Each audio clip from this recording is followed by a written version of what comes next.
S'ils l'ont fait, pourquoi pas vous? Salut à toutes et tous, c'est Yassine Scali et bienvenue dans la tête d'un CEO, le podcast qui vous inspire à entreprendre. Depuis 5 ans, je vous propose de faire un petit tour dans la tête de un ou une entrepreneur chaque semaine pour justement s'inspirer de leur état d'esprit et de leur parcours. Mon objectif, il est hyper simple, c'est voir un maximum de personnes se lancer, entreprendre et miser sur elles. On sort une interview tous les lundis, donc n'hésitez pas à vous abonner dès maintenant. Et pour nous soutenir, ça vous prend 30 petites secondes. Je vous demande de nous laisser une note et un commentaire sur les plateformes d'écoute de votre choix. Encore une fois, un grand merci de nous écouter et n'oubliez pas, s'ils l'ont fait, pourquoi pas vous? Bonne écoute à toutes et tous.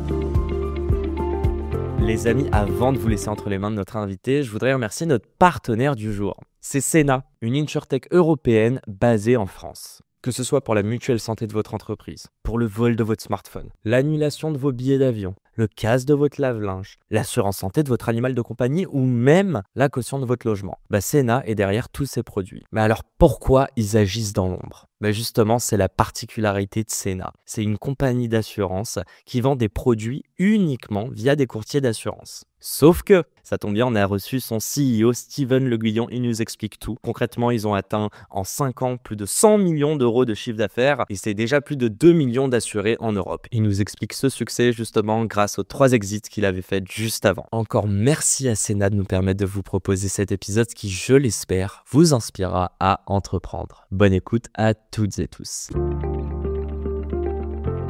Salut à toutes et tous, c'est Yassine, bienvenue dans ce nouvel épisode de Dans la tête d'un CEO, nouvel épisode, nouvel invité, encore une Marocaine, est-ce un hasard? En vrai, oui. En vrai, c'est un hasard. Un petit peu. On se connaissait pas. C'est vrai, dédicace à Romain pour cette belle intro. C'est Bon, ça. comment vas-tu? Très bien, et toi? Yes, est-ce que tu es une CEO? Est-ce que je suis? CEO? Oui, c'est mon titre officiel. CEO de quoi? Alors, je suis CEO et cofondatrice d'une boîte qui s'appelle Sifflet ou Sifflet Data. Et not Sifflet? Not Sifflet, même si... Attends, je te lance sur l'anglais là, attention Selma. Non, on va faire attention, t'inquiète. La boîte s'appelle Sifflet. Tu veux que je t'explique ce que ça fait? Accessoirement, après c'est toi qui vois, tu veux nous faire la promo de ta boîte un peu? Of course. Ok. Is it boring or interesting? Pas du tout, on va faire en sorte que ce soit le sujet le plus passionnant. Alors, Sifflet, donc c'est une plateforme, ce qu'on appelle une plateforme d'observabilité. C'est un sujet qui est relativement nouveau, mais en gros, pour simplifier ce qu'on fait, donc aujourd'hui, les entreprises utilisent de plus en plus la donnée dans la prise de décision, dans des sujets d'optimisation opérationnelle, plus récemment dans des sujets d'intelligence artificielle. Ouais. Et donc, il est très important que cette donnée, elle soit de bonne qualité. Ça paraît évident comme sujet, n'est-ce pas? Il semblerait. Tu te dis, si je vais utiliser la donnée et reposer dessus pour prendre des décisions qui sont assez importantes pour le business, j'imagine bien que la donnée doit être de bonne qualité. En fait, le constat qu'on a fait il y a quelques années avec mes associés, c'est que il y avait en fait très peu de solutions sur le marché, voire pas du tout, qui pouvaient permettre aux entreprises de faire du monitoring de la qualité de leurs données de façon automatisée, qui puisse scaler, qui puisse... C'est faire de la veille quand tu dis du monitoring ou c'est juste la gérer en sachant qu'il y a un problème déjà? En fait, on observe la donnée comme le nom de la catégorie au final. Donc, on est dans la catégorie de data observability, Okay. observabilité de données. Donc, on observe la donnée, le flux de la donnée dans les pipelines. Mais vous la cleanez? Non. Non. Nous, on dit ce qui ne va pas, on donne l'information nécessaire et on laisse les personnes qui ont le plus de contexte au final sur la donnée et sur comment elle est utilisée et à quoi elle sert, etc., de prendre les décisions nécessaires de cleaning ou de deletion ou quoi que ce soit. Mais en tout cas, nous, on est là pour assurer un bon suivi en real time ou near real time de la qualité de la donnée, de sa traçabilité, de sa discoverability, etc. On va en reparler, mais spoiler, ce podcast n'est pas que sur la data ou que un G. D'ailleurs, tu t'es défini comme une nerd, on va en reparler. Dog lover, donc on va aussi en parler. Dog lover, c'est important. Petite question, est-ce que tu peux me faire un petit update? Je sais pas si j'imagine que vous avez levé de l'argent. Oui. Ça a quel âge? Vous avez quel âge? Oui, alors Sifflet existe depuis un peu plus de 3 ans maintenant. Ok. Le headquarter est à Paris. même si on a une équipe qui est plutôt internationale et des équipes commerciales qui sont entre la France, le Royaume-Uni et les États-Unis. Ok. Qu'est-ce que je peux te dire d'autre? Donc, on existe depuis un peu plus de 3 ans. Oui, on a fait 2 levées de fonds, seed et série A. How much? Alors, à date, on a dû lever, je crois, une 15aine de millions. Ok. Spoiler alert, il y a une 3e levée qui arrive. Donc, voilà, je vous fais le teaser Ok. ici. Heard it Même here pas ça first. touche du bois, quoi. C'est vraiment ça le spoil. Donc ça veut dire que c'est déjà closé? C'est en process. Je sais pas quand est-ce que cet épisode va sortir. Ne m'envoie pas un message ce soir en mode Yacine, faut couper ce passage finalement. Non, Moi, non, je sais ça pas dépend quand amener est-ce que tu là-dessus. publies. Ça dépend quand Non, est-ce mais que on tu va publies s'arranger. l'épisode, mais je pense que tu peux dire On va que. pas froisser tes invests, t'inquiète. Non, non, non, mais disons qu'on peut dire qu'on est en cours. Voilà, Le virement est pas encore reçu. j'ai arrêté. Allez, ça bégaye là. Et du coup, non, mais on a des super investisseurs. On a QT, on a Mangrove, on a Ah des. ouais, ok, d'accord. Voilà, donc trop on a cool. des bons investisseurs, on a des bons business angels. Donc non, globalement, on Alhamdoulilah. est plutôt bien accompagnés. Voilà, c'est ça, oui. Bon, j'ai une Mm. question, c'est drôle, dédicace à Rebecca, on en a parlé après notre podcast, j'ai enregistré avec elle hier. Rebecca de YOLO. C'est quoi une CEO pour toi? CEO. Oula. Je pense que c'est un métier qui évolue en fonction des besoins et de la maturité de la boîte. C'est quoi ton métier aujourd'hui? Aujourd'hui, le E dans CEO pour moi, c'est pour everything. D'accord? Chief of everything. Exactement. Mais au fur et à mesure que la boîte évolue, je pense que tu commences à te retrouver plus ou moins dans la description, on va dire, traditionnelle du métier de CEO. La Which particularité... Vas-y, J'arrive. vas-y. La particularité du métier de CEO, du coup, que moi j'ai aujourd'hui, c'est que je suis fondatrice aussi. Mhm. Ce qui fait que, en fait, j'ai donné naissance à cette boîte, entre guillemets, avec mes associés. Et je suis un peu obligée, et c'est naturel et c'est même très sain, d'être partout. Et de vraiment assister et de créer en fait tous les process from scratch. À travers 3 pays quand même. Combien d'employés tu m'as dit? Voilà, on est une quarantaine aujourd'hui entre. Donc, quand même. On est quand même lean. Ouais, Ok. mais on reste assez lean quand même. Ok. Par rapport à la volumétrie de clients, la complexité du produit, etc. On reste assez lean. T'arrives à savoir encore ce qui se passe un peu partout dans chaque département, chaque Oh équipe, quoi. yes. Yes, Oui, ok. oui, oui. Et tu dis... Bon, on est vendredi, il Oui. est 14h. Je sais pas si c'est le meilleur exemple de qu'est-ce que tu fais aujourd'hui à part ce podcast, mais tu Oui. peux me raconter cette semaine juste typiquement. Je pense que c'est intéressant, ça, entre guillemets, comprendre ton quotidien. T'as géré combien d'emmerdes cette semaine? Là.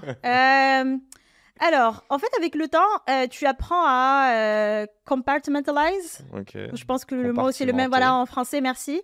Et du coup, tu commences à voir tous les sujets qui sont, du coup, envoyés dans ta direction, on va dire, ou thrown at you, à longueur de la journée. Tu les mets dans des compartiments. Tu dis, ça, c'est un problème de tout de suite, ça, c'est un problème de demain, ça, c'est un problème C'était un problème d'il y a 6 mois, donc voilà. Prioriser, C'est en fait. Voilà, exactement.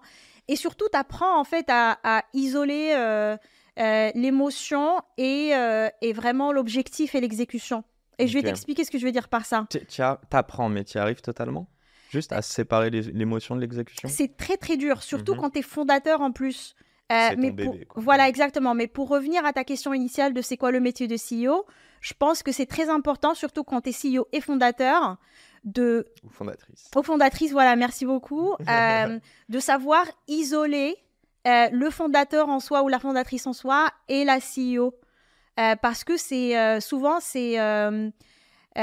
en fait, moi, C'est pas le même métier être Exactement. entrepreneur et être CEO. Exactement. ou fondateur, Et moi, fondatrice. pour répondre de façon très transparente à ta question, moi, c'est comme ça que j'arrive à faire mon travail, c'est en isolant les deux. Et tu préfères lequel des deux dans ce cas-là? Je t'avoue, ça dépend du sujet. Si tu devais garder, si je comprends bien, si tu es juste entrepreneur mais que tu n'es plus CEO demain Oui. parce que la boîte a grossi, Oui, tu peux rester exécutif, tu peux Oui. rester au board, donc tu Bien seras sûr. dans la strat, mais c'est pas toi qui prends les décisions au quotidien. oui, oui. À l'inverse, si tu es CEO mais que tu n'as pas créé la boîte, Mhm. c'est que tu réponds en fait à des investisseurs. Bon, toi aussi, tu le fais déjà, mais c'est peut-être pas le même métier. Oui. Et attends, je t'amène sur ma deuxième question après, mais vas-y, qu'est-ce que tu préfères ou ça dépend des jours? Je pense que les jours où je me force en fait à mettre ma casquette de CEO et enlever la casquette de fondateur, c'est quand il faut prendre des décisions difficiles et quand il faut être un maximum objectif. Donc c'est quoi, le fondateur, c'est le côté émotionnel qui prend le dessus par Chez moment? moi, oui. Parce qu'en fait, des fois, il faut arrêter de voir la boîte comme ton bébé ou des décisions que tu as prises comme étant liées à toi, ta façon de réfléchir ton niveau d'intelligence ou ton net worth intellectuel. Ta boîte, c'est pas une vitrine ou une extension de toi. Exactement. Ta boîte, c'est pas une extension de toi. Au fur et à mesure qu'elle grossit, tu as des investisseurs, tu as un board, tu as des clients, tu as des employés. Et en fait, au final, moi, ce que j'aime dire, c'est que je travaille pour tous ces gens. Au final. Tu vois ce que je veux dire? Tes clients et tes employés, tu fais aucune distinction? Pour moi, ils sont aussi importants l'un que l'autre. Parce que l'un fait tourner la machine et l'autre ramène du cash. Tu peux le dire comme ça, mais pour moi, tu as besoin... Pour moi, tu as besoin des deux, bien sûr, à des échelles différentes, bien sûr, mais tu as besoin, en fait, d'écouter les deux dans des moments différents. Il y a des moments où, bien sûr, les clients, ils sont là pour te donner du feedback mauvais et bon. Moi, les gens qui travaillent avec moi et les clients avec qui je suis proche, ils savent bien que quand on se voit pour catch-up, je ne veux pas entendre... En fait, c'est gentil de me dire le produit est super, on vous kiffe, mais c'est pas pour ça que je suis là. Je suis là surtout pour savoir ce qui va pas. D'accord. Donc toi, tu veux radical candor, tu veux en gros la transparence. Exactement. Let's get to it, c'est quoi les problèmes? Et là, pour le coup, je mets vraiment... C'est comme ça qu'on avance, quoi. Exactement. Et là, pour le coup, je mets vraiment ma casquette de CEO et non ma casquette de fondateur. Et ça fait un très bon lien, même si je vais pas là-dessus sur Siffler, mais ce que vous faites, c'est peut-être en sorte que la data, donc l'information, soit intègre et transparente. C'est ça. Oh là là. J'adore ce passage, oui. That's good. Tu vas nous faire on va vous faire un petit reel sur ça. Bon, bref, j'avais ma question. Je voulais moi, je comprends très bien que ce podcast est vraiment plus dans la tête d'un ou d'une entrepreneur que d'un ou d'une CEO. En revanche, tu as parlé du CEO et du fait, c'est drôle, tu l'as associé quand même à de la difficulté, prendre des décisions dures. Tu peux me donner un exemple concret de la dernière décision dure que tu as dû prendre et je te laisse nous dire ce que tu peux nous dire. Ah, mais j'en prends tous les jours, hein, que ce soit de... C'est quoi les décisions que tu aimes dures? Quand tu dis dur, ça veut dire que potentiellement, tu n'aimes pas la prendre? Oui, alors, de façon très transparente et très candid, comme on dit, se séparer d'un employé, pour moi, je trouve ça extrêmement difficile comme décision à chaque fois. Ok. C'est la pire des choses, ça? Pour moi, oui, ça fait partie des pires décisions à prendre et c'est un processus douloureux. Quand tu disais prioriser, en général, c'est les sujets les plus prio pour toi, l'humain en interne? Alors oui, en même temps, j'ai bien pensé que je suis quelqu'un qui a un certain niveau de self-awareness et du coup, je sais que c'est aussi le sujet sur lequel moi, à titre personnel, j'ai un peu de mal. J'ai un background très mathématique, donc quand il s'agit de résoudre des problèmes, get to it, c'est ma force. Ça, il n'y a aucun problème. Et du coup, des fois, en fait, j'appréhende beaucoup plus les sujets, on va dire, purement qui sont, on va dire, détachés des chiffres et des numbers, ce qui peut-être rend aussi la prise de décision un peu plus difficile de mon côté et je l'appréhende un peu plus. C'est drôle parce que tu dis mathématicienne, j'ai envie de dire cartésienne, et j'allais poser cette question en fait sur vraiment l'entrepreneuriat, c'est la question que je vais te poser. Est-ce que tu arrives réellement à passer outre tes émotions? Tu sais, c'est un truc que tu disais que tu apprends, mais je vais aller plus loin. Est-ce qu'on peut entreprendre sans émotions? Non. Et du coup, en fait, l'émotion, j'allais le lier à la passion. Est-ce qu'un bon entrepreneur ne doit pas forcément, ou une bonne entrepreneur, ne doit pas forcément être passionné? Ah, mais s'il y a bien une qualité que tu dois avoir en tant qu'entrepreneur, c'est la passion et tout ce qui tombe en fait sous le terme grit en anglais. Il y a un super livre, un super bouquin sur le sujet. Et moi, comment je définis grit? Attends, c'est quel bouquin? Ça s'appelle Grit, justement. Oh, de qui? Là, c'est les petites où tu te souviens pas? Si, je me souviens. Alors, l'écrivaine, j'ai Michel quelque chose, mais je t'enverrai les détails exacts. Michel. Grit. Et en fait, c'est ce terme, en fait, grit, il encapsule plusieurs concepts. Et en fait, tu as besoin d'avoir ou un grand niveau de passion, d'envie de faire quelque chose, d'ambition. mais tu as besoin aussi du côté hard work et résilience et savoir prendre du recul. Et tu dirais que la passion, c'est ce qui mène à la résilience peut-être? C'est aussi te dire je lâche rien parce que aussi j'apprends à prendre du plaisir? Ça dépend de la personne. Je sais que chez moi, à titre personnel, je sais que ça me pousse à rester résiliente. Parce que je me dis, je suis tellement passionnée par ce que je suis en train de faire et par la finalité du sujet que ça me rend encore plus résiliente et encore plus,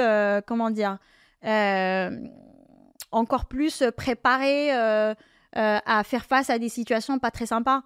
Mais je connais aussi des personnes chez qui la passion, c'est l'ennemi. C'est ce qui te pousse à burn-out, c'est ce qui te pousse à... Tu vois, donc il faut faire attention, il faut savoir le canaliser. La gestion des émotions. Il faut savoir canaliser, oui. Et je me demandais, est-ce que toi, tu as vu des limites dans ta passion? D'ailleurs, c'est drôle, tu as parlé juste avant de ce qu'on fait, et après, tu as dit et de notre mission, ou je sais plus comment tu l'as dit, et je pense que c'est aussi différent. C'est-à-dire qu'il y a des gens qui prennent une passion dans construire leurs produits, et d'autres dans juste construire une équipe ou servir des clients. Oui. C'est quoi le truc dans lequel tu prends le plus de passion? Et est-ce que du coup, vu qu'il y a beaucoup d'émotions, il y a des limites? Ouais, c'est marrant. Moi, je pense, en tout cas, moi, comment je vois les choses, moi, mon projet dans la vie, c'est construire ma personnalité et mes connaissances et vraiment ma personnalité. C'est forger ma personnalité au fil des années et avec toutes les expériences par lesquelles je passe, que ce soit les expériences professionnelles, personnelles ou whatever that might be. Et du coup, pour moi, la passion, c'est un bon driver pour, rester engagé et rester motivé et continuer à aller de l'avant. Mais c'est important aussi de savoir se calmer quand il faut et prendre du recul et dire pour prendre des décisions raisonnables qui au final des fois même si tu es passionné par quelque chose si ça marche pas et il faut savoir passer à autre chose. Donc tu dirais que tu prends du plaisir dans les challenges dans lesquels tu te sens pas forcément confiante à 100%. Exactement. Parce qu'à la fin de la journée tu te dis au moins je me suis améliorée en tant que personne. Exactement. Okay. Moi, je suis a hardcore problem solver. Ok. Est-ce que... je sais pas comment la poser cette question. Just go for it. Non. Attends, je vais trouver la bonne manière. On parle de passion, on parle d'émotion. Attends, je suis en train de perdre mon truc là. Laisse-moi 30 secondes. T'inquiète. Je vais y arriver. Tu sais que ça m'arrive à chaque podcast. Hein. Tu me donnes trop d'infos dans tout ça. Oui, je voulais savoir qu'est-ce que tu fais.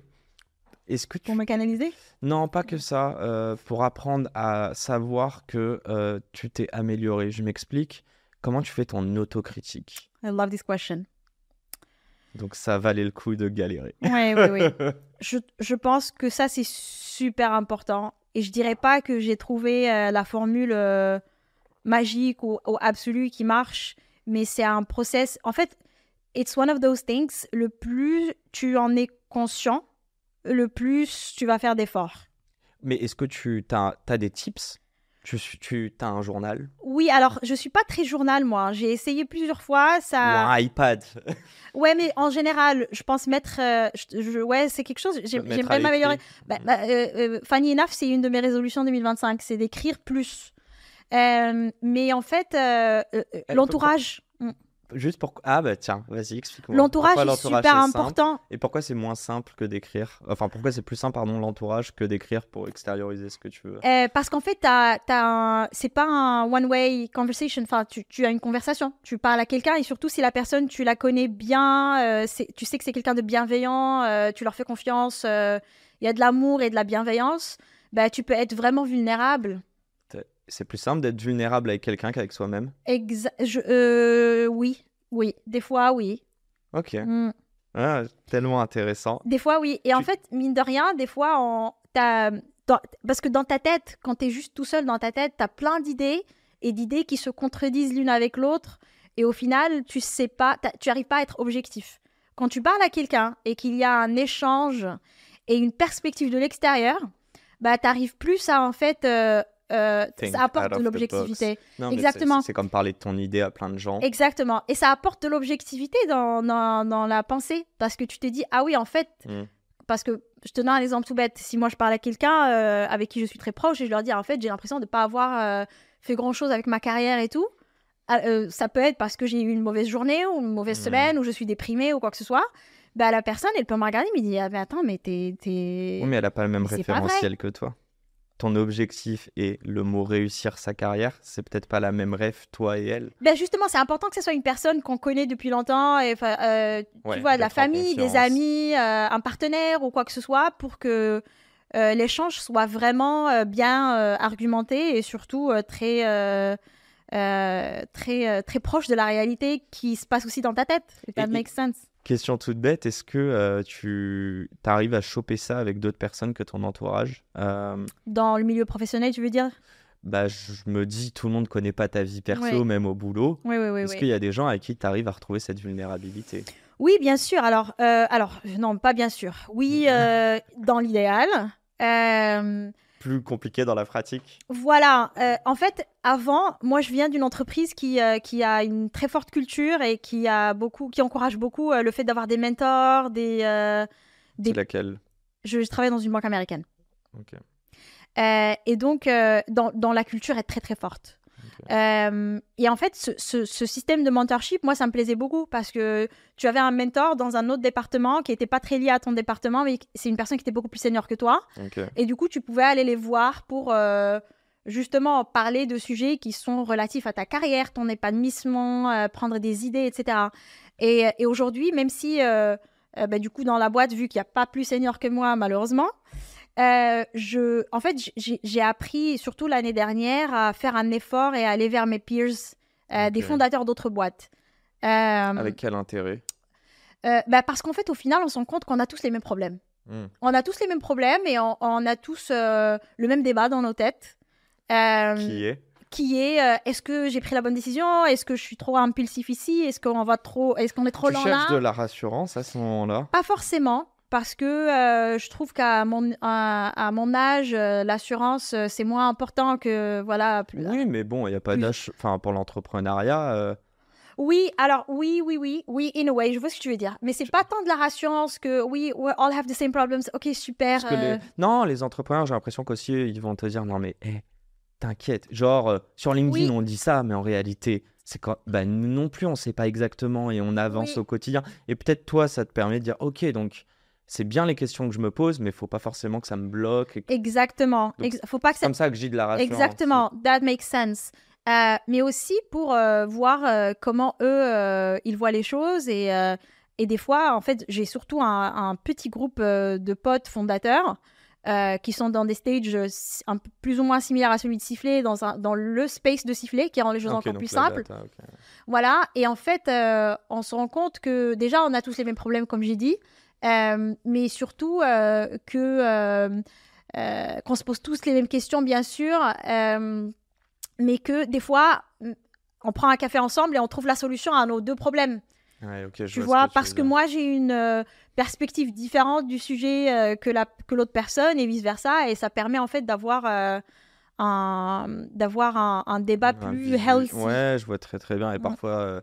tu peux rapporter une histoire et ton interlocuteur va la comprendre différemment. C'est ça, exactement. Est-ce que tu te connais bien? Je crois savoir que oui. Je pense oui. C'est quoi le jour où est-ce que tu t'acceptes? Aussi, beaucoup. C'est quand le jour où il y a eu un switch et tu as commencé à prendre conscience de ta valeur et à vouloir l'exploiter? Donc c'est t'accepter et te connaître aussi. T'as toujours été à l'aise dans tes baskets depuis le début ou pas forcément? Je pense, oui. Je pense que j'ai toujours eu un bon, comment dire, sense of being. Je sais pas comment dire en français. Sens de... Ouais, je sais pas. Sens de soi. Ouais, tu me balances des trucs. Voilà, sense of being. Je sais, ouais, j'ai pas l'équivalent. Désolé les amis, je saurais pas traduire ça.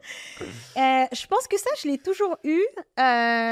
Et c'est peut-être dû à, je sais pas, au milieu dans lequel j'ai baigné ou l'éducation que j'ai eue ou whatever. Mais je pense que c'est important, c'est quelque chose que j'ai appris avec les expériences professionnelles que j'ai eues. Tu peux avoir en fait autant d'assurance et de sense of self et ce que tu veux, mais le plus important, c'est d'avoir un bon niveau de self-awareness. Donc, alors, quand tu dis self-awareness, donc c'est vraiment, voilà, pour le coup, c'est être conscient de soi, quoi. Être conscient de soi, Ok. Donc, ça veut du dire bon et être du mauvais. Voilà, en fait, c'est quoi? C'est te dire que si tu es mauvais dans certaines choses, tu vas aller demander de l'aide ou tu vas pouvoir Exactement. t'améliorer. Exactement. Ok. Et pour moi, ça, c'est vraiment le skill le plus important chez un entrepreneur. Ok, parce qu'il doit enlever tout le côté Ah oui, oui, émotionnel oui. et, Ah oui, oui, et oui. l'ego. Mais c'est pas dur quand même. Si, On reste mais des humains. si, mais C'est t'as pas quand le tu choix. manges une journée à 12 heures de travail le Ouais, soir, c'est dur que quelqu'un te dise ton idée, j'y crois pas, ou là, t'es vraiment en train d'aller dans le ouais. mur. Comment, enfin, Mais t'as pas le choix. ouais, Justement, c'est là où, où tout à l'heure je parlais de la distinction entre être CEO et être founder. Peut-être que le founder en toi, il va se vexer si les gens disent le produit est mauvais. D'accord? Je te donne un exemple très concret. T'as un client qui dit ouais, le produit est pas terrible, ça coûte trop cher. Le founder en toi, il va être vexé. C'est normal. Tu vois, c'est ton bébé. c'est presque sain. Voilà. Le CEO ou la CEO en toi va dire ok, ça c'est un client important. C'est un mec intelligent, il y a du feedback à prendre, je vais aller me renseigner. Donc, emotions. Ah oui, emotions aside, et tu te Ouais. dis, this is a problem I need to solve. C'est Ok. plus une question de, je vais me vexer parce que... Et donc, il n'y a pas eu de switch dans même ton évolution à titre perso en tant que femme, en tant que personne humaine, tu vois. Il n'y a pas eu de switch dans ta vie, même si on parle pas de ce switch, mais juste Ouais. comprendre, tu vois, l'avant-après. T'as pas eu un truc, tu t'es pas réveillé un matin en te disant, je suis conscient de ce qui je suis. Tu vois ce que je veux dire? Non, je crois pas que ça soit fait comme ça du jour au lendemain, Ouais. mais il y a eu des étapes dans ma vie qui ont fait que, on va dire, le changement s'est accéléré. C'est du perso ou c'est dû aux différents jobs que tu as eus, aux bonnes Je pense études? un peu des deux. Un peu de tout. Ouais, je pense un peu des deux. Et c'est très lié parce qu'au final, c'est la même personne qui est dans le perso, le pro. Mais je pense que oui, alors moi je suis assez reconnaissante du milieu professionnel dans lequel j'ai baigné tôt dans ma carrière parce que ça m'a vraiment permis de voir l'importance d'avoir un bon niveau de self-awareness, de connaissance de soi, de connaissance de ses limites. Parce que j'étais dans un milieu qui était très stressant, j'étais entourée de gens brillants. C'était vraiment... encore une fois, je vais te sortir une phrase en anglais. You get humbled every day. Ah ouais? Les clients sont très intelligents, tes collègues sont très intelligents. Et ils sont humble, c'est vraiment pas l'adjectif que je donnerais à tout le milieu de la finance. Ça hein. dépend. En fait, alors you get humbled, il y a une différence entre you get humbled et... Alors, you get humbled, c'est parce que soit quelqu'un fait un truc de fou devant toi, soit ton boss te rabaisse devant tout le monde. Tu vois, Exactement, donc je sais ouais, pas. mais l'un comme l'autre te permet, en fait, si tu as assez de maturité et de prise de recul, Ok, de d'apprendre dissocier l'émotionnel et de reprendre et de dire, ok, c'est quoi la leçon dans tout ça? pour m'améliorer. Et quand ça arrive tous les jours, plusieurs fois par jour, bah, tu crées un certain coping mechanism qui te dit, ok, Du mimétisme. voilà, mettant l'émotion à part, je peux manager l'émotion plus tard en faisant du sport ou en voyant mes potes ou whatever. Mais essayons de voir objectivement la situation. Qu'est-ce que j'ai à apprendre de ça? Mais ce que... On avait dit qu'on serait pas d'accord surtout. Au call de prépa. Le travail, c'est ça? Le travail, c'est enlever toutes les émotions pour prendre les meilleures décisions le plus rationnelles possible? Non, parce que des fois, tu as besoin... Non, c'est pas du tout ce que je dis. Parce que Ok. des fois, l'émotion, elle est importante pour ne pas prendre beaucoup de mauvaises décisions. Et puis même, je veux dire, le plaisir est une émotion, enfin, ou Bien le sûr. bonheur, mais je souhaite que les gens chopent du bonheur de 9 à 19 et pas forcément Mais le 100%, soir, tu vois. mais à 100%, c'est ça le Ok. but. C'est ça le but, c'est pas ce que je suis en train de dire. Je suis en train de dire que quand tu as un débat entre l'émotion et le concret et l'objectif, Le rationnel, ouais. bah, des fois c'est bien de savoir dissocier Ok. dans quel moment tu mets l'un ou l'autre en Mais on ou t'occultes off. pas l'un ou l'autre. Ok. Voilà, exactement, C'est pas- parce qu'au final, on n'est pas des robots. Non, mais c'est ça en fait que je Tu voulais. vois Mais, ce que je veux dire? on l'a pas dit, tu as évolué donc en finance. Oui, et j'ai toi, commencé ma carrière en finance de marché. Ok. Mm. Morgan Stanley? Goldman Sachs. Goldman Sachs. Ok. Et c'est trop drôle parce que j'ai fait finance, mais du coup, je sais pas lequel est meilleur. Moi, je les mets tous dedans. Donc Bien sûr que Goldman Sachs est meilleur. Voilà, I knew it. Question. On revient même avant ça. T'es la mathématicienne nerd. T'étais à Centrale, c'est Ouais, ça? j'ai fait Centrale, j'ai fait maths appliquée. Ok. Est-ce que la nerd, suis vulgaire, enfin je veux le dire de Non, manière non. vulgaire. Mais non, c'est pas vulgaire, mais moi je veux que ça soit péjoratif. Mhm. Est-ce que la nerd de 18 à 23 ans, potentiellement, Oui. se voyait entrepreneur un jour? Est-ce que... C'est marrant parce que, comme tu dis, j'ai fait Centrale et l'une des valeurs de l'école Centrale, c'est que l'étudiant de Centrale, c'est un entrepreneur, innovateur, je sais plus c'est quoi la troisième, mais il y a entrepreneur dedans. Ok. D'accord? Et du coup, on est encouragé à faire de l'entrepreneuriat. Il y a beaucoup de... on fait intervenir beaucoup d'anciens de l'école qui sont entrepreneurs. Donc, il y a beaucoup de visibilité voilà, là-dessus. Ok. ouais, voilà, il y a beaucoup de communication sur le sujet Ouais. qui peut inciter l'un ou l'autre. Mais je vais pas te mentir, j'ai commencé ma carrière dans une grosse boîte, donc c'est très loin de l'entrepreneuriat. Donc tu te rends compte par exemple que c'est ton parcours qui t'a mené à l'entrepreneuriat, mais par contre, tu n'as jamais eu de sensibilité particulière plus jeune là-dessus? Non, je crois pas. Mais après, quand j'ai commencé ma carrière en finance, j'étais dans un milieu assez particulier parce que j'étais en Asie, j'étais sur un nouveau marché, Ok. un nouveau produit, etc. Ce qui a fait que c'était très entrepreneurial au final. Ok. Et en fait, ça m'a permis de voir que concrètement, l'entrepreneuriat, oui, ça peut prendre plusieurs formats différents, mais c'est quelque chose qui me plaisait surtout. T'as pris combien de temps avant de monter Sifflé? J'ai travaillé pendant 6 ans. Ok. Mm. Et je veux comprendre comment t'as démissionné. T'as démissionné pour monter Sifflé? Oui. Comment s'est prise la décision? Combien de temps ça a pris? Est-ce que c'était du risque? J'imagine que oui. Oui. C'était quoi les émotions? Oh. C'était pendant Covid déjà. Ok. C'était pendant Covid. En fait, je réfléchissais au sujet de faire de l'entrepreneuriat depuis quelque temps. Donc, c'était pas... je savais que j'allais pas quitter Goldman pour aller chez Morgan Stanley, par exemple. Ok. Et il y a eu Covid. Et j'étais en Asie, donc c'était un peu particulier comme... Tu bossais où? J'étais à Hong Kong. Tu bossais à Hong Kong? Ouais, je bossais à Ok. Hong Kong. T'as vécu à Hong Kong il y a quelques années? Oui, j'ai passé les 5 ans à Hong émeutes Kong. et tout, Mm, ok. oui, j'ai tout vu. Ça va? Bah oui, j'ai que des bons souvenirs de Hong Kong globalement. J'aime beaucoup. Trop cool. C'était chouette. Du coup, il y avait beaucoup de facteurs en fait qui ont fait qu'au final, j'étais prête à y aller, quoi. Tu vois. Et j'ai vu Sifflé comme étant vraiment un bon trigger pour pour te raconter toute l'histoire. Donc j'étais chez Goldman, je voulais partir faire autre chose. Je connaissais un peu le sujet parce que je l'ai vécu chez Goldman, le sujet de data quality. Je me renseignais dessus juste par curiosité. Puis je suis retombée sur quelqu'un avec qui j'avais fait Centrale, qui lui pensait à lancer une société dans le space et j'ai décidé de le rejoindre avec notre troisième associé. D'accord. Donc ok. c'est comme ça que comme ça que ouais, s'est- c'est et vous comme avez ça que ça s'est bifurqué fait. après du space à la data, du coup? Comment ça? Ouais, attends, j'ai pas compris. Tu dis la personne que t'as rejoint, mais elle montait une boîte dans la space? Non, dans le space data, de data analytics. D'accord. Ah, j'ai pas... Voilà, c'est ça. Moi, non. j'étais en space tech. Non, pas space tech, non. Ok. Et Ça a pris combien de temps, ça? Je veux comprendre la graine qui... moins de 6 mois, parce que j'avais un non-compete. C'est même pas un non-compete. Agreement, Je peux pas en ouais. parler, mais j'avais un contrat avec Goldman qui m'empêchait d'être au bord d'une entreprise. D'accord, ok. Mais la première fois que le mot entrepreneur te Oui, parle oui. et le moment où tu deviens entrepreneur, il se passe combien de temps? Et est-ce que tu peux me donner un... Moins de 6 mois. Et en ces 6 mois, c'est Mm. quoi l'élément le plus gros qui t'a convaincu de te lancer? J'imagine que, alors cartésienne comme t'es, c'est sûr que t'as pesé les pros and cons. Bah en fait, ouais, c'est marrant que tu dis ça parce que oui, tu dis cartésienne et tout, mais je suis quand même quelqu'un d'assez risk-taker.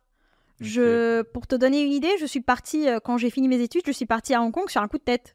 D'accord. Vraiment, je passais des entretiens à Londres, j'ai rencontré quelqu'un de l'équipe de Hong Kong qui était à Londres, il m'a proposé un job, j'ai dit oui. Qu'est-ce qui t'a plu dans ce job? C'est la personne, c'est...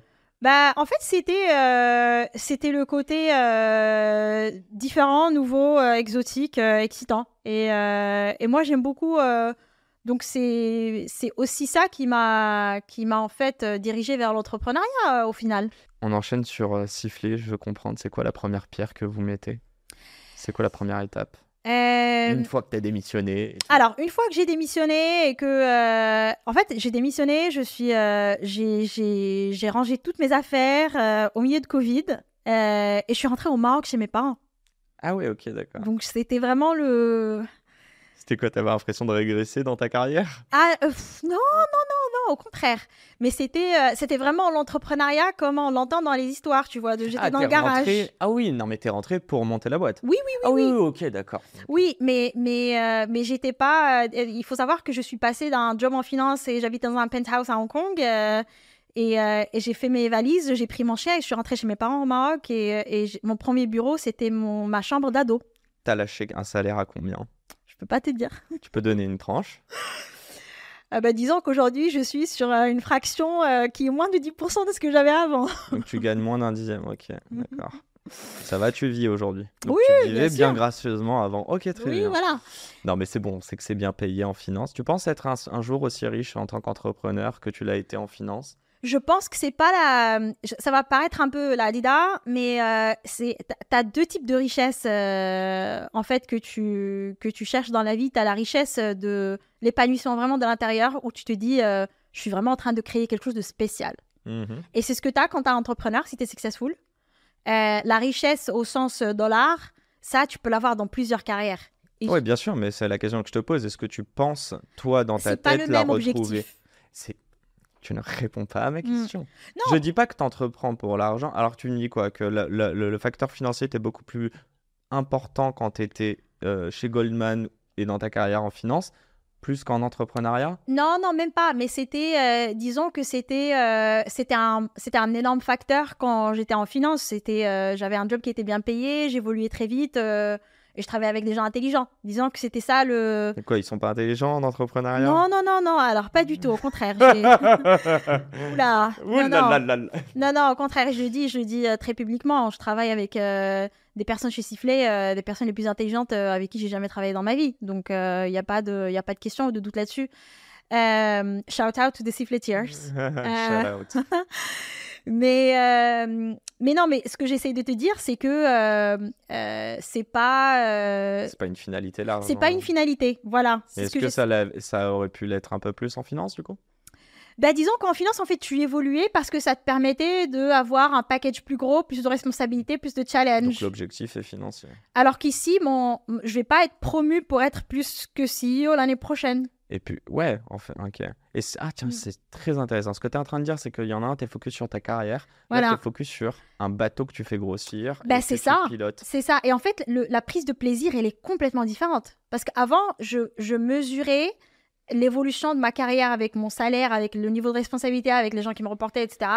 Là, je mesure le niveau du success dans ma carrière. En fait, c'est même plus ma carrière, mais en fait, c'est Sifflet. Et c'est tout ce projet. C'est plus complexe. Ça met plus de pression. Et surtout, it's bigger than me and my career. Tout à l'heure, tu as parlé de quelque chose de très important. Si jamais un jour je suis plus chez Sifflet, ça reste quand même une boîte que j'ai fondée. Tu vois, c'est mon succès professionnel. Alors que le jour où j'ai quitté Goldman, j'étais plus employée de Goldman et ma carrière chez Goldman était terminée. Enfin, ouais, tu vois la différence? Parce que je dirais pas que j'ai rien créé chez Goldman, mais... Non, mais bon, c'est une boîte énorme, on se souvient pas de toi, quoi. Je déconne. Non, je rigole, là, c'était pour être méchant. Je veux juste savoir, c'est quoi ta responsabilité par rapport aux équipes? Et je bondis là-dessus parce que c'est parfait. Et j'ai pas oublié, on parle du Maroc, du garage, et on va revenir là-dessus. Oui, ça, c'est la parenthèse. Drôle. Mais par contre, la responsabilité vis-à-vis de tes équipes, étant donné que tu m'as parlé de la culture d'entreprise chez Goldman, qui t'a beaucoup impacté. J'aimerais comprendre, là, on parle du fait que tu as créé un truc plus gros que toi et tu embauches des gens. Oui. La pression, c'est quoi la différence que toi tu vivais avant en tant qu'employé qui veut augmenter et gravir les échelons versus aujourd'hui? Je vais te dire c'est quoi la différence parce que j'y pensais justement cette semaine quand tu m'as posé tout à l'heure la question par rapport à ma semaine. En fait, quand j'étais chez Goldman, on avait entre guillemets un playbook de voilà la culture de la boîte. Voilà, c'est pas moi qui l'avais créé, c'est les fondateurs de Goldman qui l'ont créé ou les employés pre-IPO de Goldman. Tu répliques un truc où tu rentres dans un process. Mais en fait, tu rentres dans le process, ça te plaît ou ça te plaît pas. Mais si tu rentres dans le process, c'est que a priori ça te plaît. en tout cas dans la globalité de la chose, et tu arrives et tu baignes dedans, ça forge ta personnalité, ça t'apprend des trucs, ça te fait découvrir des choses sur toi et sur le reste. Et derrière, tu prends ce baton et tu le transmets au fur et à mesure. Okay. Quand tu recrutes des gens, tu recherches ça, mais tu recherches surtout des skills que tu vas polish, Okay. Et ainsi de suite. Quand tu crées une boîte, en fait, moi, c'est marrant, j'ai un peu sous-estimé ça, pour être complètement honnête, tu vois. Quand tu crées une boîte, tu crées la culture aussi. Okay. Et du coup, la culture, comment est-ce qu'on la crée? C'est pas juste comment tu parles ou comment tu t'exprimes ou comment les gens y voient, mais en fait, tout, you're under the microscope. Parce que Bien les gens, sûr. ils te regardent et ils cherchent des clues. Tu vois ce que je veux dire? Ils cherchent des guidelines. Bah, ils veulent comprendre où est-ce qu'on va, et on va être honnête. Toi non plus, tu sais pas où est-ce que vous allez. Des fois, oui, c'est compliqué. c'est ça qui est dur. Est-ce qu'en tant que CEO ou en tant qu'entrepreneur, et on parlait de radical candor, d'être honnête, est-ce que c'est un truc positif de dire à tes équipes que là, par exemple, on est en train de tenter des choses, mais on ne sait pas si ça va marcher, on ne sait pas exactement où ça va, ou à l'inverse, il faut grave les rassurer, se la jouer, on va tout défoncer, quitte à ce qu'on se retrouve dans une récession, et je crois que c'est ce qui arrive. Oui, alors en fait, c'est une excellente question.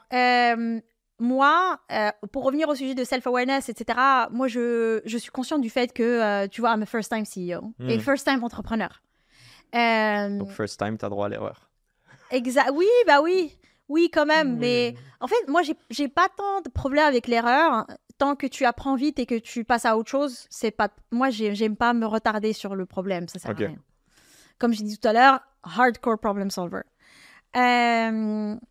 Et du coup, en fait, t'as envie, en parlant de la culture de Goldman, justement, parce que je sais que ça a la réputation que ça a, et on va pas rentrer dans le détail. Je connais pas trop, je connais plus l'écosystème. Moi, globalement, oui, il y a beaucoup de choses que j'ai aimées, il y a beaucoup de choses que j'ai pas aimées, sinon je serais encore là, tu vois.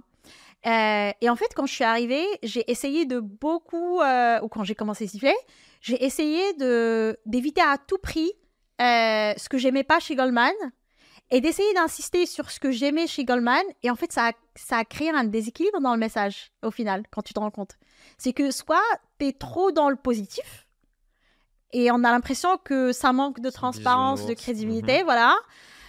Soit tu es trop dans le négatif, et du coup, les gens sont déprimés, ils sont plus inspirés. Mais je pense qu'avec le temps, il faut avoir assez de prise de recul, de self-awareness pour dire il faut parler du bon et du mauvais et en fait dans la vulnérabilité au final il y a une force. C'est la confiance, tu transmets la confiance. Voilà, exactement. Je veux juste revenir là-dessus. Si Siffler voit le jour au Maroc, il se passe combien de temps après? Putain, if only I knew. Oui, attends, redis, si Siffler voit le jour, au Maroc, dans le garage de tes parents, plus ou moins. Plus ou moins, ouais. C'est quoi la suite? Ouais, je voulais comprendre un petit peu. D'ailleurs, ils ont changé depuis que j'ai quitté pour dès que Sifflet a eu un nouveau bureau, ils m'ont dit ok, bah du coup ta chambre elle n'existe plus. Ah ouais? On va la merge avec la cuisine. Ah oui, non, ils ont pas changé de baraque, ils ont juste viré ton. Ils ont dit comme ça tu retournes plus ici. Et vide-nous tes affaires. C'est ça, c'est terminé. Ton ordi, tout ça, enlevé. Faut pas que tu penses que tu peux retourner encore. Anyways. Je vois très bien. Les messages subliminaux des parents pour te dire en tant qu'enfant, tu as grandi. C'est ça, ouais. T'as 30 ans, voilà quoi. Après, on a rejoint un incubateur et je suis arrivée à Paris quelques mois après. On a levé le seed en septembre 2021. Donc ça s'est passé très vite. Attends, entre la création au Maroc et j'ai quitté Goldman en septembre 2020. Bon, il y a eu un an. Il y avait une période où je pouvais pas faire grand chose vu de mon contrat. Ouais. Et ensuite, tu as commencé. Et ensuite, on a commencé concrètement. On a rejoint l'incubateur en mars, j'ai envie de dire. On a incorporé la société en juin et on a levé le seed en septembre. T'as quoi quand tu lèves ton seed? Ça ressemble à quoi, Siffler? Est-ce que c'est juste un deck? Est-ce qu'il y a déjà une V1 du produit? Il y avait un deck, pas très joli, mais c'est le métier des investisseurs que de prendre des paris, hein. Donc c'est aussi. Ouais, franchement, kudos au mec qui a fait notre site, Yannick Oswald. Il parle français d'ailleurs, je suis très très reconnaissante. Il y avait pas grand chose, hein. C'est un deck, c'est quoi? C'est une vision? Il y avait un deck et des maquettes et des bouts de code. Il n'y avait rien de vraiment fonctionnel. Ok. Il y avait surtout une idée et beaucoup de... Genre, ça sautait aux yeux que l'équipe fondatrice était des gens smart et ambitieux. Il y avait une pré-embauche, c'est con, hein, mais est-ce que tu dois déjà dire, ben voilà, nous on a besoin de cet argent, mais derrière on sait déjà que ces 3 personnes-là, c'est les premiers employés qu'on veut recruter. En fait, est-ce que tu montres presque qu'il y a un pied plus que de la strat qui est déjà dans, tu vois, dans l'opérationnel? Bien sûr, sinon tu n'arrives pas à lever de l'argent. Il faut montrer que tu n'as pas juste Balance l'idée. les tips, là. C'est quoi les secrets pour lever de l'argent? En fait, il faut avoir déjà... En fait, il y a 3 éléments importants, surtout dans une levée de seed. Il faut que tu arrives à montrer que ton marché il est assez gros.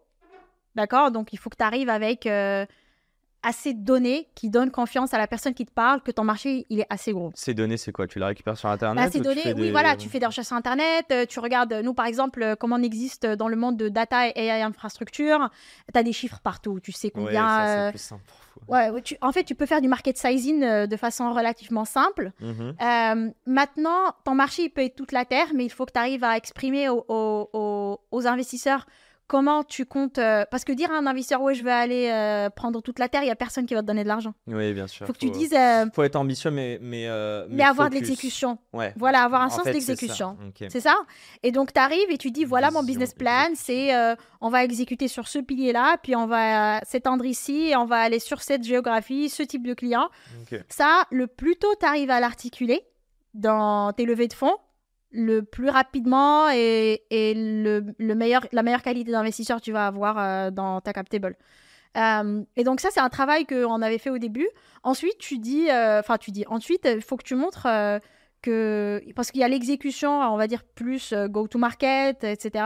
Mais il y a l'exécution du produit, genre comment est-ce que tu vas construire concrètement. Sachant que juste, ok, t'es mathématicienne. On est 3 ingénieurs, moi, mes cofondateurs. T'es cause quand même, c'est-à-dire que tu vas comprendre le code, pas le code, l'algo, et on va parler de, j'imagine, enfin, il y a de l'AI, on va en parler. J'ai commencé ma carrière en ML Engineering. Ok, mais la partie product, tu comprends? On te parle du Bien X, du I, de code, tu comprends? Ah, mais non, oui, alors... Moi, je comprends pas. Hein. Je vais si te dire... dis ça, c'est pas... je teste pas. Je vais te dire ce que je dis à mes équipes. I know enough to be dangerous. Ok.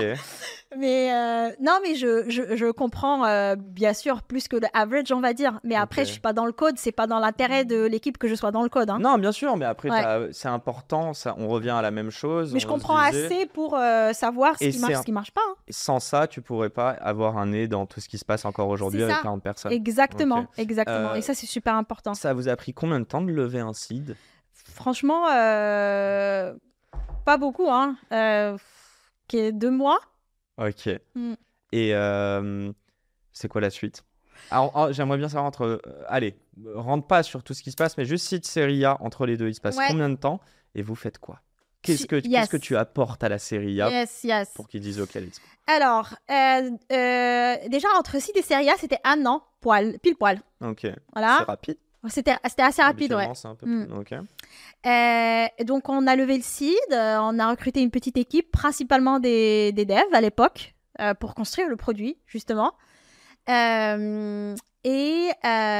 on faisait ce qu'on appelle des design partnerships avec des prospects.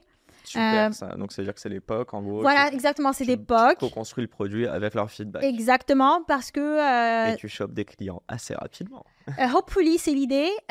Ou alors, tu réalises que c'est pas la typologie de clients qu'il te faut. Parce que nous, en fait, on est plutôt arrivé à cette conclusion-là. Non, en fait, tu diriges tout. C'est-à-dire que tu commences à sourcer des clients tout en construisant ton produit avec des feedbacks métiers. C'est ça. Ok, bah, c'est hyper C'est ça. Et en fait, un autre sujet sur lequel on a beaucoup appuyé au début, et aujourd'hui, je suis vraiment très contente qu'on ait eu ce judgment call. C'était... alors moi, quand on a commencé Siffler,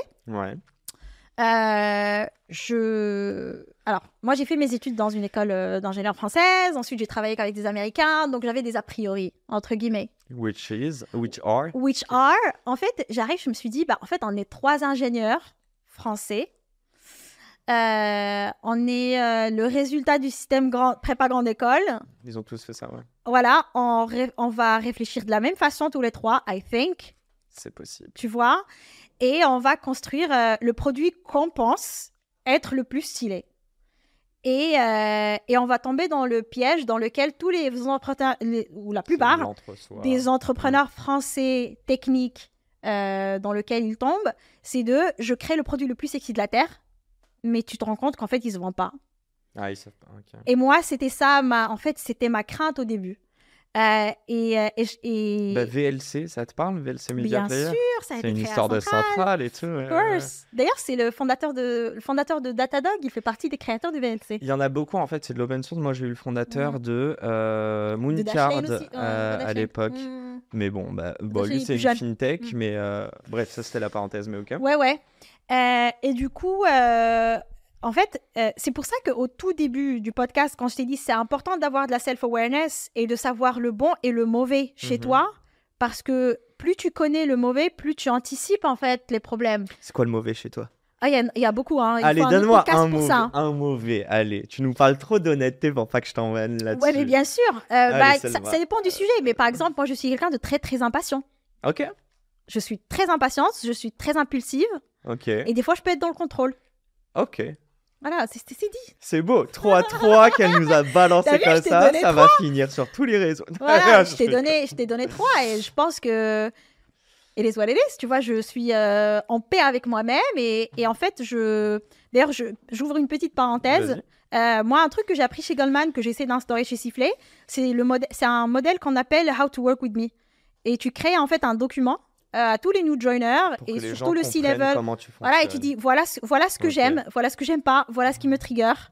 Si je te réponds pas, c'est parce que j'ai... Alors, c'est important, ça, de ouf. Ouais. En fait, tu donnes des sous-titres à des gens qui n'oseront pas parce que t'es la big boss et qu'il y a des gens qui peuvent avoir peur en arrivant. Exactement. Et c'est pas comme ça que t'exploiteras leur plein potentiel. Quoi. Exactement. Et du coup, c'est important que les gens ils comprennent que moi, par exemple, quand on est en train de fundraise, j'ai pas le temps et je suis facilement irritable. Ouais, mais qu'ils comprennent pourquoi. Ce podcast touche à sa fin, j'ai une vraie question à te poser. Ok. C'est quoi votre right to win ou votre competitive advantage? Pourquoi vous allez tout défoncer chez Sifflé, selon toi? Je vais te dire. Vu la gestuelle, tu sais ce que tu vas me dire. Là, je sens le OK. Non. En fait, je vais te dire, je vais répondre à ta façon, à ta question en parlant plus du produit et de la technologie. D'accord? Et en plus, je te dis quelque chose qui est vraiment pas réplicable ou pas facilement réplicable. En termes de produits et de technologie, aujourd'hui, on est les seuls sur le marché à vraiment démocratiser ce concept de data quality et data observability. De base, c'est un concept très dev, très technique. Les data engineers... DevOps, ouais. Ouais, mais plutôt data ops, voilà, c'est ça. Ou l'équivalent de DevOps dans data engineering. C'est très, très bien ce que tu viens de dire. Et donc, nous, on a pris ça, on a dit, en fait, la raison pour laquelle le sujet de data quality ne scale pas, c'est que le business n'a pas son mot à dire. Donc, le business doit avoir son mot à dire. Ou les utilisateurs data moins techniques, ils doivent avoir leur mot à dire. Mais tu dois pas faire de la pédagogie pour ça, pour qu'ils comprennent l'ampleur du problème, de l'enjeu? Si, alors au début, mais maintenant, les gens, ils sont tellement, en fait, soulagés de voir que... Parce que la donnée, c'est un produit aujourd'hui. Aujourd'hui, ouais. Tu vois, et ça a une valeur transactionnelle.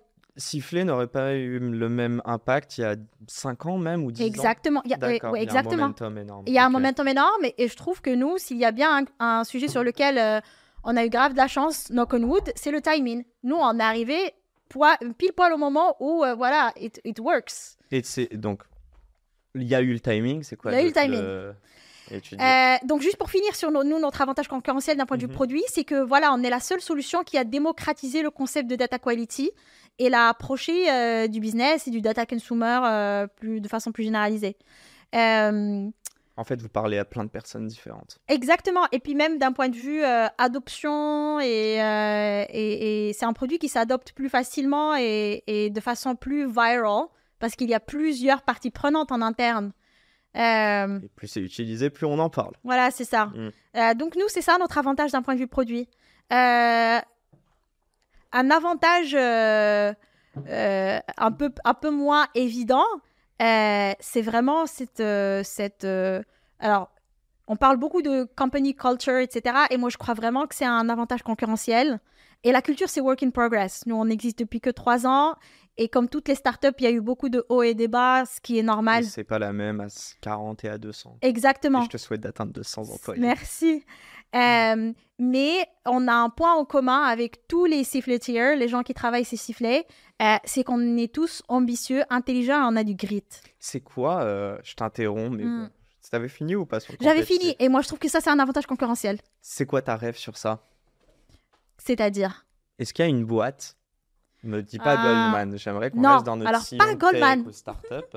Est-ce qu'il y a une boîte qui vous a inspiré ou qui t'inspire? En fait, il y a plusieurs boîtes qui, moi, m'inspirent sur des sujets différents. Non, sur Par ce exemple, sujet-là, moi, pour moi. Alors, la culture, c'est un peu différent parce que moi, je suis pas fan de prendre la culture d'une autre boîte et d'essayer de la répliquer. Ok. Mais tu prends les grandes lignes et tu essayes de voir comment, c'est quoi, au final, toi, qui te correspond le plus. Sur la culture d'entreprise, est-ce qu'il y a une boîte, et tu vois, pour empower tes équipes et aussi être hyper ambitieux, un petit peu, tu vois, ces competitive advantage dont tu nous parlais. Oui. Est-ce qu'il y a une entreprise qui a été une rêve pour vous? Alors, pas exactement. Et en fait, il y a plusieurs entreprises C'est un mix. trajectoires d'entreprises qui nous inspirent, bien sûr. Par exemple, on aime beaucoup Datadog parce que c'est un sujet similaire, mais dans une autre verticale ou dans une autre partie, en fait, du software chain, on va dire. On est beaucoup Snowflake parce que c'est un partenaire, mais c'est aussi une belle histoire de start-up, etc., qui aujourd'hui est une grosse boîte. Donc, il y a plusieurs boîtes qui nous inspirent sur des sujets différents. Et d'ailleurs, il y a plusieurs gens qui travaillent chez Sifflet qui viennent de ces boîtes-là, donc forcément, ils arrivent à apporter quelque chose avec eux. Mais moi, j'y crois pas trop à cette histoire de prendre un playbook ou faut que ce soit voilà perso. et venir le non, faut que ça soit perso, il faut que ça soit authentique et unique du coup. et unique, voilà. Ouais. Parce que un jour tu as envie d'être la boîte qui inspire une autre boîte, mais Bien sûr. voilà, mais t'as pas envie de calquer sur un autre modèle. Ok, ouais, il y a un côté presque artistique ou sinon c'est du plagiat et ce sera impersonnel. Exactement, c'est pas genuine. Ouais, je vois ce que tu veux dire. Je vais te poser une question, on n'en a pas du tout parlé. Et d'ailleurs, je te pose cette question, mais souvent je dis désolé si tu ne l'apprécies pas. De toute manière, tu me diras que tu veux pas répondre. Est-ce que tu considères qu'avoir été une femme a été un frein ou au contraire quelque chose qui t'a aidé dans ta carrière? Ouais, non, moi j'ai pas de problème avec cette question. T'as pas de problème? Non, au contraire. Je trouve Bah, que c'est un sujet, il faut l'aborder. On n'a pas beaucoup de temps, mais je veux savoir, qu'est-ce que tu considères là-dessus? Parce que tu vois bien que dans la finance, il n'y en a pas beaucoup. Et Ouais. dans l'entrepreneuriat, je sais pas s'il y en a encore moins ou je sais pas. Mais- Ouais. Alors moi, à titre personnel, je l'ai toujours utilisé comme catalyste pour me dire, en fait, voilà, il n'y a pas de différence entre moi et les hommes. Et si quelqu'un pense qu'il y a une différence, je vais leur prouver qu'ils ont tort. Est-ce que c'est pas cette deuxième partie qui te motivait le plus? Un Parce- petit peu. Carrément aller dans des milieux d'hommes. Ah oui. Parce que je Ok, me dis... tu voulais prouver, ok. Oui, pour l'historique. Moi, j'ai 2 petites sœurs et donc on est 3 filles et mon père est un énorme féministe. Ok. Donc on a grandi avec cette idée de tu peux faire ce que tu veux. Tu peux réussir autant qu'un homme, voire plus. Et donc j'ai ces idées-là dans la tête déjà depuis toute petite. Mais en fait, moi, ça m'a pas... en fait, j'aime pas quand on l'utilise pour créer des excuses et dire ah mais oui, mais c'est parce que c'est une femme, c'est pour ça que la pauvre elle a pas réussi, ou j'aime pas ça du tout. Ok. Je trouve que voilà, en fait, ça revient à ce que je disais au tout début il faut pas focus sur le problème, il faut aller vers la solution. D'accord? Donc la solution, c'est que toi en tant que femme, you push yourself et tu montres le modèle et l'exemple surtout à d'autres femmes qui doutent. Mais est-ce que tu leur dis, est-ce que tu diras à d'autres femmes qu'il faut faire plus que des hommes, ou est-ce que à l'inverse tu leur Je trouve que diras... t'as pas besoin de dire aux femmes de faire plus que les hommes, elles le font déjà. Oui, mais c'est une vraie question que je te pose dans l'éducation et dans la transmission, notamment à des personnes plus jeunes. Est-ce que tu leur dis, c'est parce que le cerveau humain est différent pour tout le monde, concrètement ce message, il y en a qui vont se dire ok, déter, faut que je fasse plus, et il y en a d'autres qui vont te dire hors de question, si je dois faire plus, autant pas faire. Et c'est ça ma question, c'est comment toi tu ferais, c'est quoi, comment tu manipulerais ce message pour être sûr que, tu vois, les personnes se disent oui, je peux me lancer et je devrais le faire, sans forcément qu'elles se disent qu'elles vont avoir moins de chance que d'autres. Moi, je pense qu'il faut juste donner l'exemple. Il faut donner l'exemple et il faut le montrer. Le montrer concrètement et parler en toute vulnérabilité et openness. Openness. Openness, ok. Tu vois, moi j'étais invitée... ouverture, merci. J'étais invitée à un déjeuner de femmes en C-level ou je ne sais plus l'année dernière. Et j'ai apprécié comment elles ont toutes parlé de congé maternité, de problèmes à la maison, de machin, en plus de parler de sujets business, de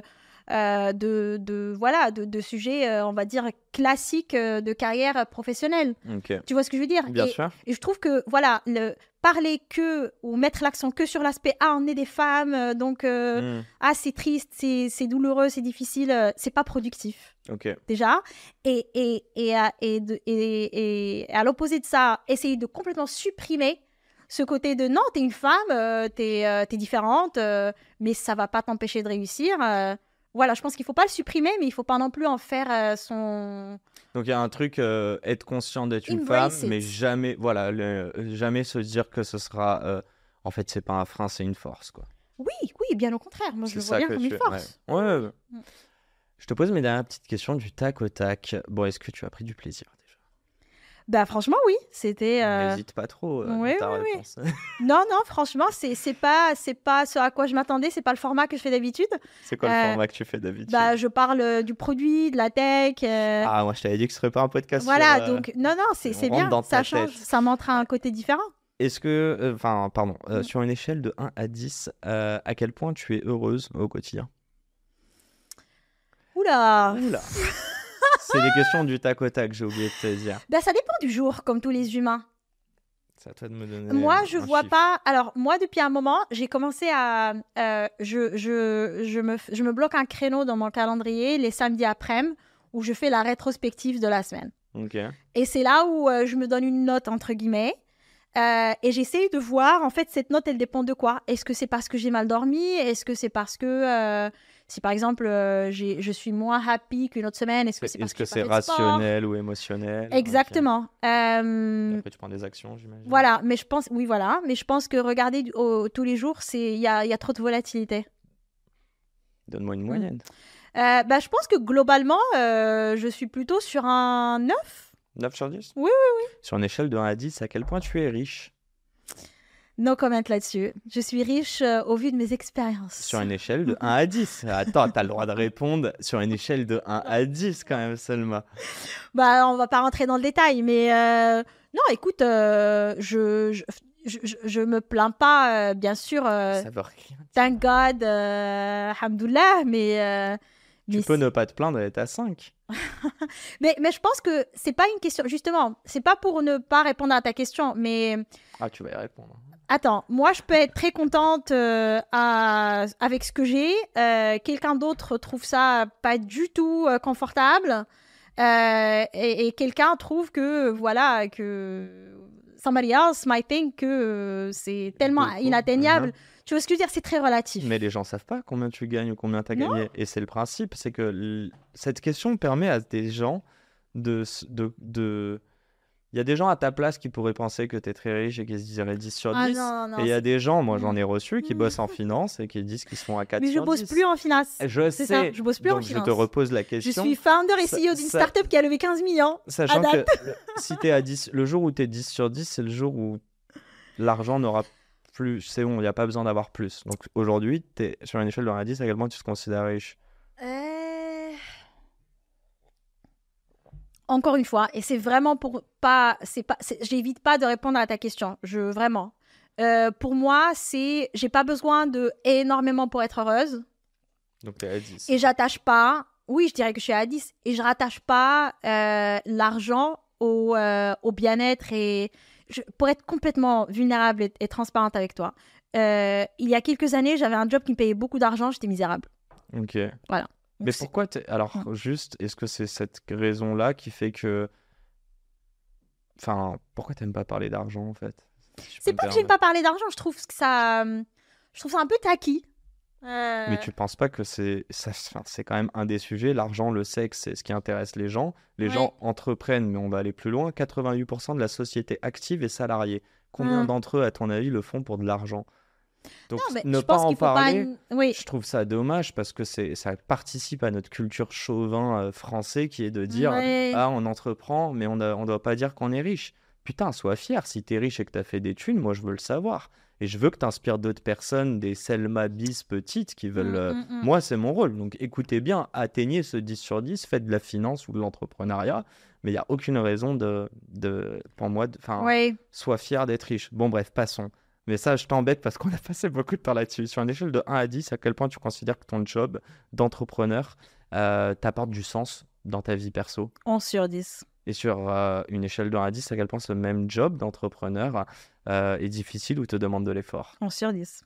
Donc, corrélation entre le bonheur et l'effort ou la sueur, ouais? Oui, plus ou moins. Oui. Allez, je suis plutôt comme ça comme personne. Plus c'est difficile, plus je m'éclate. Question philosophique. Comme si ce podcast ne l'était pas. C'est quoi la matière que tu aurais aimé avoir à l'école plus jeune, qui n'existe pas, en primaire? Ou la matière que tout le monde devrait avoir, en fait? C'est une super question. Je pense que j'ai la réponse. Je pense qu'il faut incorporer plus d'éducation, pas tant liée à des hardcore skills, mais le côté émotionnel. Ok. Je pense que... Alors, je n'irai pas jusqu'à dire donner des cours de psychologie ou quoi que ce soit, mais... Éveiller les consciences. Voilà, exactement. En fait, essayer de nourrir l'intelligence émotionnelle chez les enfants à l'école. C'est important. Juste en être conscient, quoi. Oui. Je crois que le mot intelligence émotionnelle, j'ai dû le découvrir il y a 2-3 ans, tu sais, j'en ai 30, quoi. Oui.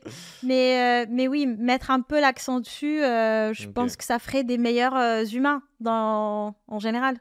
Je termine souvent en disant un grand merde à toutes les personnes qui nous écoutent, qui nous regardent, et en disant un grand merci à mon invité. Merci mais aussi à toi. Toutes les personnes. Mais je vais te laisser le mot de la fin. Oui. Je dis au revoir à tout le monde et je leur dis à la semaine pro pour un nouvel épisode. Je te dis au revoir et je te laisse terminer ce podcast.